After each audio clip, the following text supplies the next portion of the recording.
47 weight कुडी ग परीक्षेला कुडीचा वेट विचारणार आहे, पण 47चा वर्ग मात्र टक्के विचारणार. 47चा वर्ग करायचा आपल्याला बरं. 47चा वर्ग करता येईल का? 47 ही संख्या 50 पासून जवळ आहे, 50 पासून जवळ आहे. आणि 50च्या जवळ असणाऱ्या संख्यांचे वर्ग करत असताना 25 ही संख्या आपल्यासाठी खूप महत्वाची. आता ही संख्या 47 मध्ये 50 पेक्षा किती कमी आहे, तर 3 कमी. म्हणून आपण काय करा, 25 मधून 3 वजा करायचे, किती झाले 22. आणि या 22 फायदा 3चा वर्ग लिहायचा. 3चा वर्ग किती आहे 9. हा झाला 47चा वर्ग. सोपे.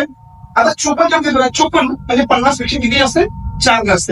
25च्या पुढे 4 जायचं, 25च्या पुढे 4 किती 29. आणि या 29च्या पुढे 4चा वर्ग लिहायचा. हा झाला 54चा वर्ग. सोपे.